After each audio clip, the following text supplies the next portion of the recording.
O homem convive com a radioatividade há muitos anos. Os avanços do seu uso na medicina e na agricultura são incontestáveis. Na Europa, hoje, não se exporta uma fruta se a mesma não for irradiada. Na França, cerca de 80% da energia elétrica vem dos reatores nucleares. Mas o uso da radioatividade requer cautela para evitar acidentes ambientais e o avanço na construção de armamentos.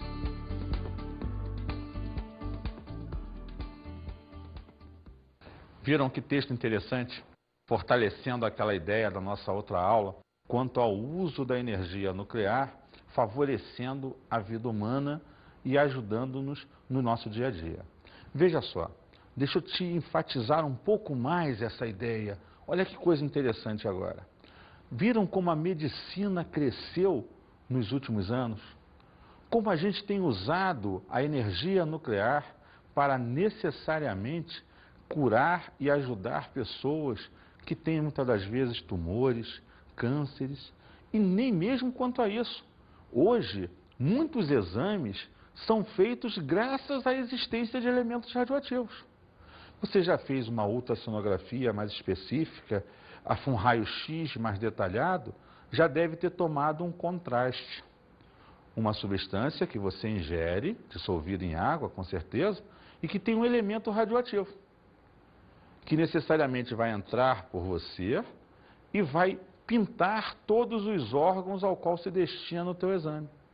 E aí o cara, com a radiação, vem e fotografa o formato perfeito, as paredes dos seus órgãos, faz uma endoscopia, por exemplo, e percebe cada detalhezinho lá dentro, para saber se você tem uma gastrite ou uma úlcera, por exemplo. Então o uso de contrastes é fundamental nessa questão de ver o órgão por dentro. O mesmo uso de vários tipos de radiação no tratamento dos vários tipos de cânceres. Se você tem uma emissão de um tipo, ela tem uma penetração de 10 centímetros, ela vai até um ponto do teu corpo. Uma outra radiação, que pode penetrar 20 centímetros, atua sobre uma célula cancerosa em outro ponto do seu corpo. Veja que coisa interessante. O quanto nós crescemos nesse aspecto. E na agricultura. Já falei da questão da exportação, mas tem uma outra. Soja transgênica, alimentos mais resistentes, onde são tratados com radiação, crescem mais, alimenta mais pessoas. Olha que coisa interessante. Essa é a ideia que a gente vai tratar, trabalhando hoje com vocês, radioatividade 2. Nessa parte da aula, a gente vai tratar dos cálculos matemáticos e raciocínios matemáticos que envolvem as radiações. Veja só, quando você tem uma amostra composta de N átomos de um certo elemento, e esses átomos vão emitir radiação, você deve entender que nem todos os átomos emitem radiação ao mesmo tempo.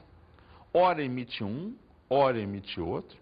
Então veja, vai demorar um certo tempo para que o conjunto emita partículas. Se nem todos emitem simultaneamente, o raciocínio matemático que vai envolver esse cálculo deve ser estatístico. Exatamente. O que você vai trabalhar nesse conjunto de informações a seguir vai ser em função de dados estatísticos. Não há uma precisão de fatos aqui. Há um raciocínio e a execução de experimentos que levam-nos a crer que é dessa maneira que está acontecendo. E a gente vai trabalhar o tempo todo, como dito já, numa forma estatística. Então, a precisão não é total em cima do processo. Vamos então começar a trabalhar o que chamamos de cinética das radiações. O primeiro conceito que vamos trabalhar é velocidade de desintegração, que vamos simbolizar pela letra V. O que representa essa questão da velocidade? Lembra, velocidade, a gente já trabalhou isso, é uma relação de o quanto se realiza, o quanto se gasta, o quanto se produz em função do tempo. Você está falando aqui de átomos que emitem energia, que emitem partículas. Então, o que você está tentando medir com essa velocidade? Está tentando medir a emissão das partículas por parte dos átomos. Então, a velocidade de desintegração é a emissão de partículas em função do tempo. Quantas partículas serão emitidas em 1 hora, em 1 segundo, em 1 ano, é a ideia que você terá de velocidade de desintegração. Vamos avaliar a fórmula. Velocidade de desintegração é igual a menos ΔN sobre ΔT, onde ΔN é igual a N menos N0, variação do número de átomos que se desintegram. O ΔT vai ser igual a T menos T0.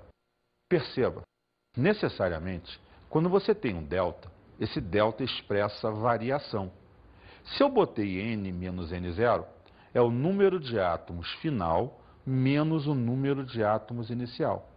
ΔT, tempo final menos tempo inicial. Agora para raciocinar. No caso do ΔN, o número de átomos final é menor que o inicial, está desintegrando. Então, esse valor vai ser negativo. Por isso, lá na fórmula, é menos ΔN sobre ΔT. O menos que está lá com o menos do ΔN vai dar uma resposta positiva para a velocidade. Por essa razão, a fórmula costuma ter esse sinal de menos na frente. Observe de que forma analisamos a velocidade. A unidade de velocidade é desintegração por segundo, dps, ou becquerel, bq. Dessa forma, podemos avaliar normalmente quantas desintegrações ocorreram no período de 1 segundo. Essa é a ideia da unidade de velocidade. Vamos trabalhar agora um outro item importante, a constante radioativa, que é representada pelo C minúsculo. A constante radioativa avalia quantos átomos, qual a fração de átomos que vai se desintegrar num certo período de tempo. Ela, na verdade, se relaciona à razão entre a velocidade de desintegração e o número de átomos que existe na amostra. Por isso, perceba que quanto mais átomos existirem naquela amostra, quanto maior for a amostra de radioisótopos, maior será a constante radioativa e automaticamente maior será a velocidade de desintegração, pois teremos mais partículas se desintegrando. Vamos observar essa relação. Constante radioativa é igual à velocidade de desintegração dividido pelo número de átomos da tua amostra, onde N é igual ao número de átomos da amostra e V, a velocidade de desintegração. Para uma melhor compreensão dessa relação, vamos ouvir e ler o pequeno texto a seguir. A constante radioativa, C, indica na prática a fração de átomos desintegrados na unidade do tempo. Logo, quanto maior for o valor da constante, mais radioativo é o isótopo. Entendeu, então, aquilo que eu já tinha dito? Observe que quanto mais átomos nessa amostra, maior o número de desintegrações vão haver na unidade do tempo. Maior será a velocidade de desintegração e a fração de átomos que sofrerá o processo. Vamos então ver um exemplo. Tório, constante radioativa igual a 1 sobre 2 vezes 10 elevado a 10, ano a menos 1. O que significa isso? Que você, em uma amostra de 2 vezes 10 a 10 átomos, vai ter a cada ano um átomo se desintegrando. Essa é a probabilidade de desintegração dele. Vamos ver um outro. Rádio. Constante radioativa, 1 sobre 2.300, ano a menos 1. Veja só, significa dizer que em 2.300 átomos desse elemento, um a cada ano vai sofrer desintegração. Então ela mede quantidade de átomos que sofreu desintegração dentro de uma amostra, no caso ali, a cada ano. Vamos então agora ao próximo item, que vamos chamar de intensidade radioativa. Intensidade. Intensidade é medir a quantidade. Isso é a quantidade de radiação que é emitida por aquela amostra. Se aquela amostra tem muitos átomos, ela vai ter uma grande intensidade de radiação. Se aquela amostra tem poucos átomos, essa intensidade será menor. A intensidade é apenas uma relação estatística que demonstra para a gente a quantidade de emissão radioativa que esses átomos da amostra vão ter no processo. Ela tem uma relação direta com a velocidade e a constante, que é a seguinte: intensidade radioativa é igual a constante radioativa vezes o número de átomos da amostra. Como eu te disse, ela depende da quantidade de átomos da amostra. Se a amostra tiver mais átomos, essa intensidade é maior, e vice-versa. Legal! Agora eu entendi melhor a intensidade radioativa. Viu, Gotinha? Com certeza, cada vez que você prestar atenção no que a gente fala, realmente tentando entender, você vai conseguir saber cada vez mais química. Vamos lá agora falar de um outro item interessante. Vamos agora ver o que é vida média, representada por nós por V e um M minúsculo ao seu lado. Veja só, a vida média vai medir para a gente o tempo necessário na prática para que uma amostra inicialmente radioativa emita toda a radiação necessária para que ela se torne uma amostra estável, não radioativa, inócua. Então a vida média é o tempo de vida daquela amostra. A vida é considerada por nós como o tempo que ela leva emitindo radiação. Então quando você mede esse tempo, você está medindo o tempo em que ela vai acabar. Ou seja, ela não mais emitirá radiação. Essa é a vida média, basicamente, do processo. Você pode perceber essa vida média, já que é um dado estatístico, por uma relação com a constante. Veja só, vamos lá. Vida média é igual a 1 sobre a constante radioativa. Significa dizer que ela é o inverso da constante radioativa. Então, sendo assim, vamos olhar um exemplo. Rádio. Lembra que a constante radioativa era 1 sobre 2.300. Se a vida média é o inverso disso, ela é 2.300 anos.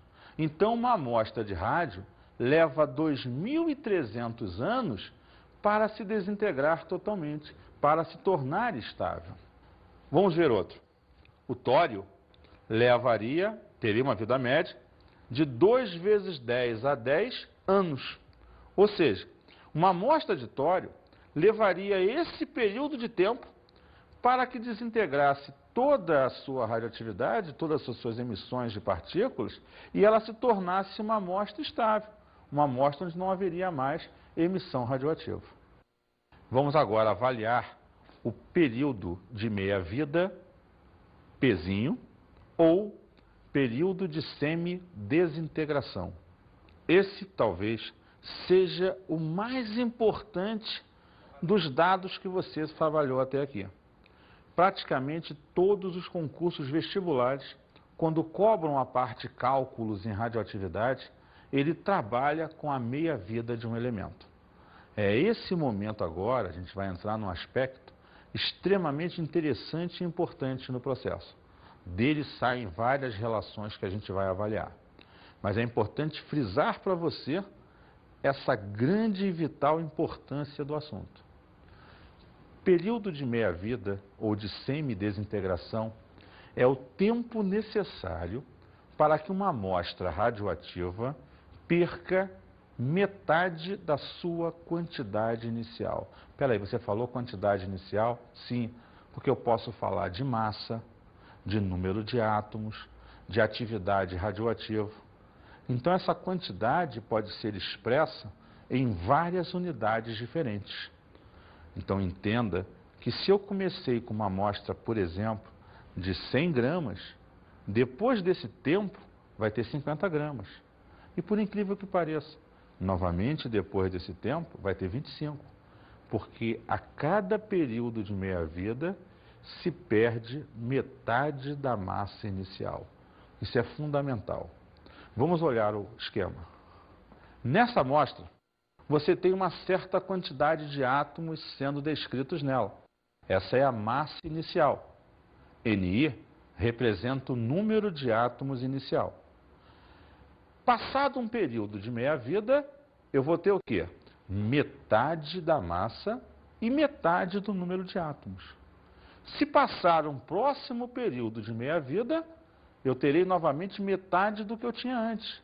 Então, a massa inicial será dividida por 4 e o número de átomos inicial também por 4. Se passar um novo período de meia-vida, eu agora terei metade do que eu tinha antes.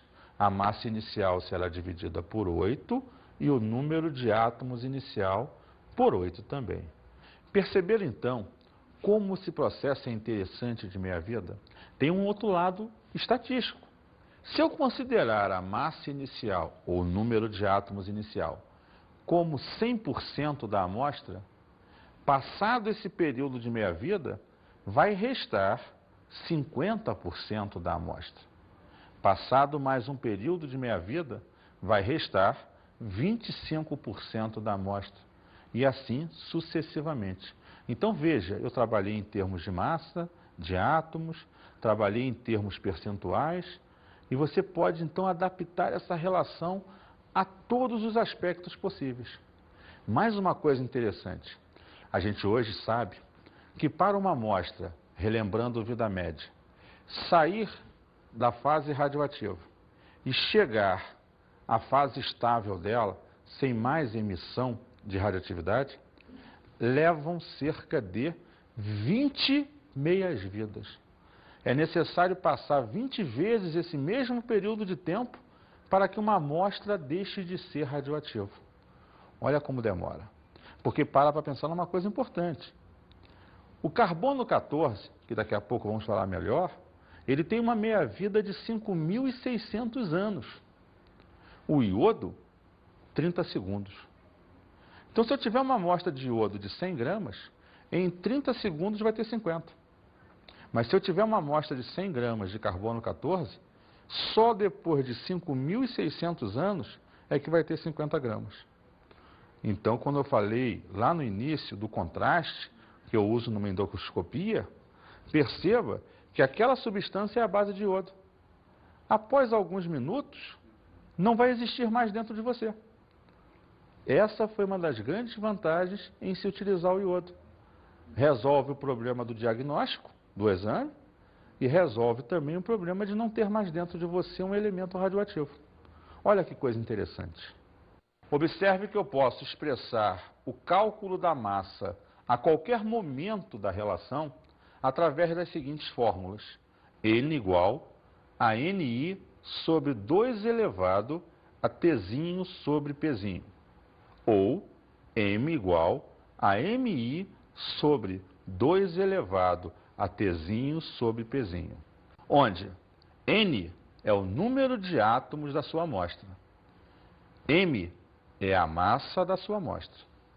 P é o período de meia-vida que normalmente vem colocado no exercício. Ni é o número de átomos iniciais da sua amostra. Mi é a massa inicial da sua amostra. E T é o tempo decorrido total que vai ser analisado em função do exercício, sempre. Observaram todos os itens apresentados para aquelas fórmulas lá? Veja só, é interessante observar que numa questão ou exercício, basicamente, todos eles, exceto um, vão vir explicitados no texto. Quando se utiliza uma fórmula, há de se entender que você pega os dados do enunciado, joga na fórmula para calcular aquele que faltou, que normalmente é o que o enunciado está pedindo a você. Essa relação é importante porque trata do assunto mais quente a nível dessas relações que nós falamos. Porém, diga-se de passagem, você pode sempre usar o seu raciocínio de proporcionalidade. Muitos vestibulares federais, por exemplo, usam ao invés da fórmula a relação de proporcionalidade. Lembrando, se eu tenho uma amostra inicial de 200 gramas, passada uma meia-vida 100, passada a outra 50, passada a outra 25. Então, esse também é um jeito de trabalhar com uma relação proporcional, se você preferir dessa forma. Vamos então observar a relação entre a vida média e a meia-vida. Vamos observar, para isso, a relação matemática ou fórmula existente no processo. Meia-vida, Pzinho, é igual a vida média vezes 0,7.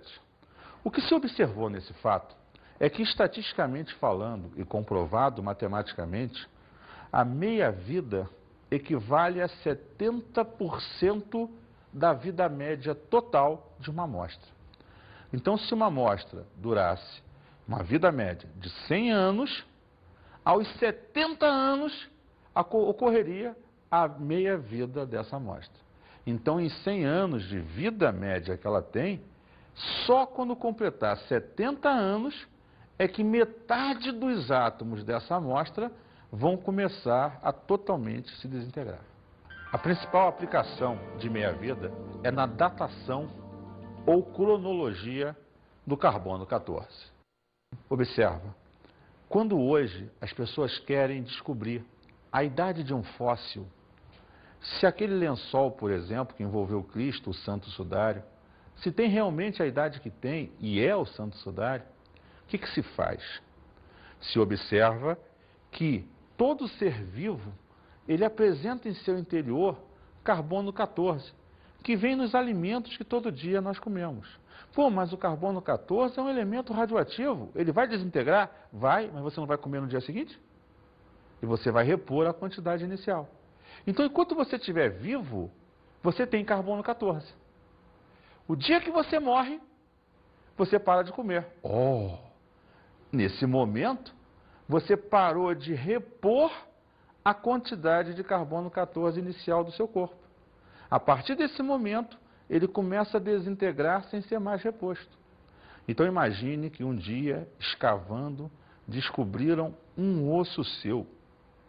Aí vão lá, pegam uma lasquinha e fazem uma análise do quanto existe naquele osso de carbono 14. Você tinha, claro, um dado oficial de quanto teria no início, e aí, quando você descoberto, tem um valor qualquer de massa. Aí, nessa análise, descobriu-se lá que você tem 25% do que deveria existir dentro daquele osso. O que significa?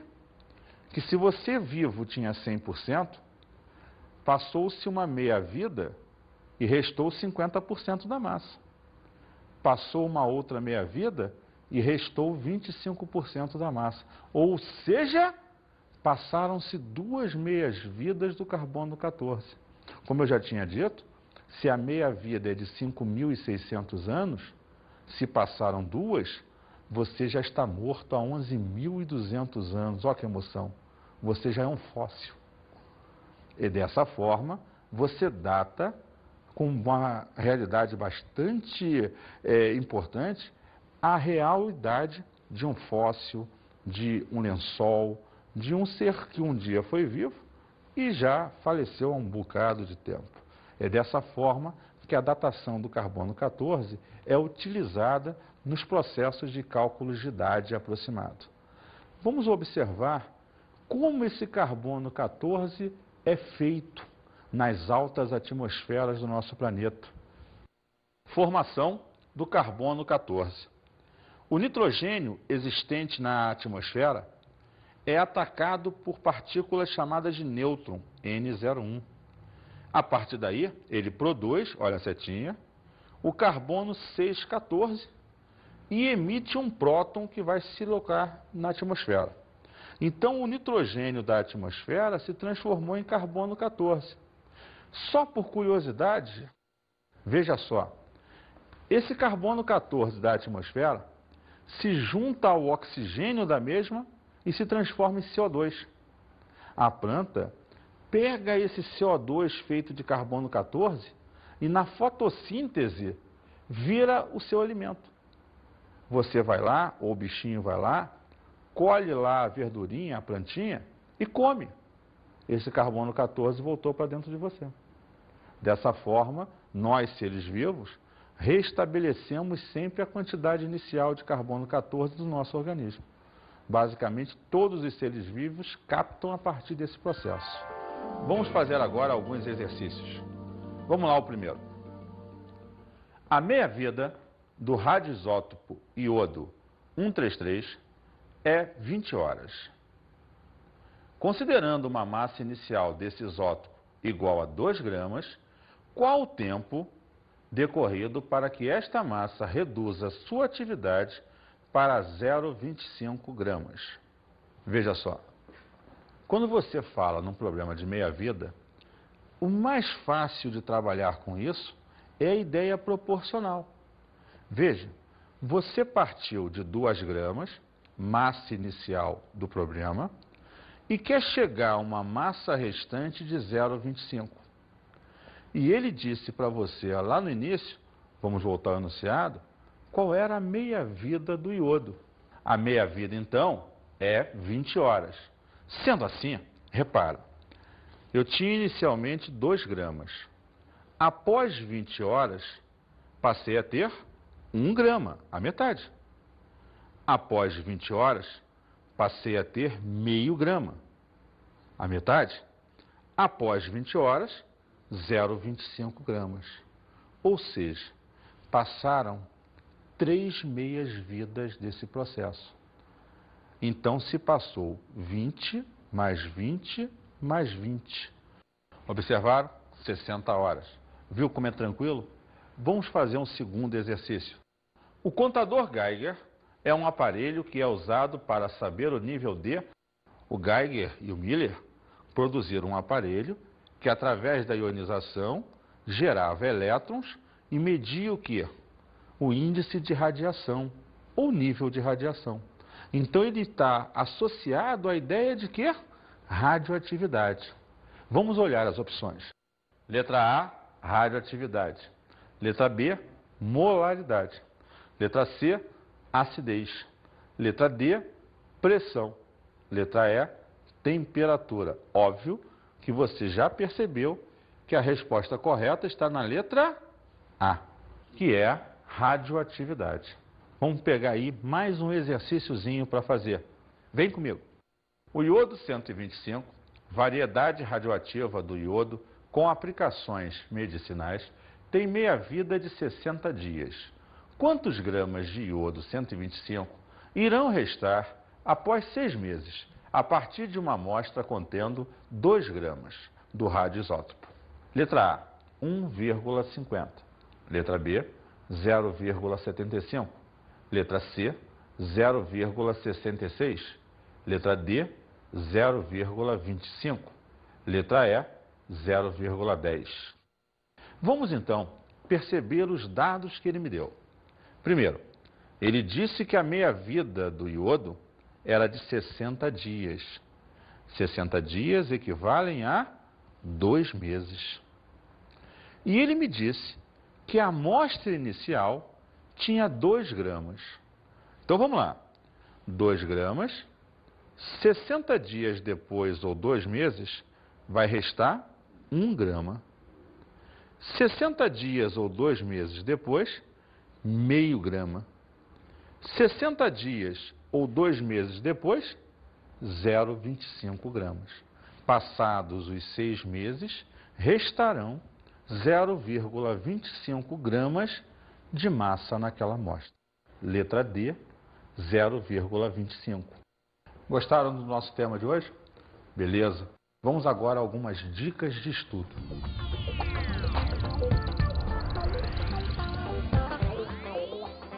A nossa dica de estudo de hoje vai em 2 níveis. Procurem fazer muito mais exercícios, se puderem, a nível de vida média e de meia-vida, porque são os tópicos mais importantes do processo. Em função da meia-vida, procurem fazer exercícios de parte percentual e de número de átomos. E seria interessante, até como cultura geral, procurar textos e associações do uso da radioatividade na medicina. Um grande abraço e até a nossa próxima aula.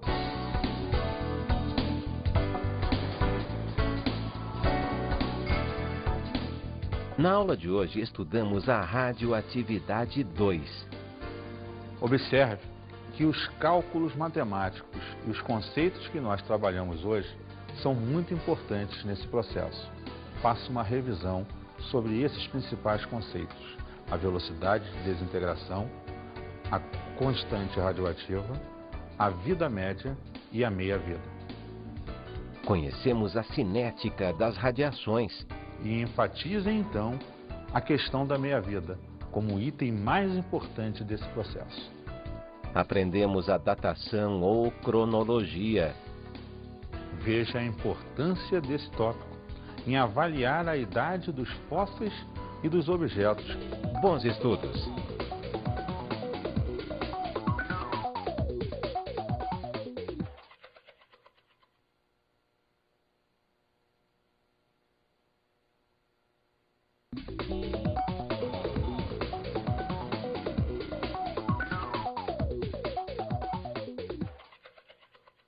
Caro colega, nesse momento é importante o aluno trabalhar muito as questões relacionadas com a meia-vida dos elementos.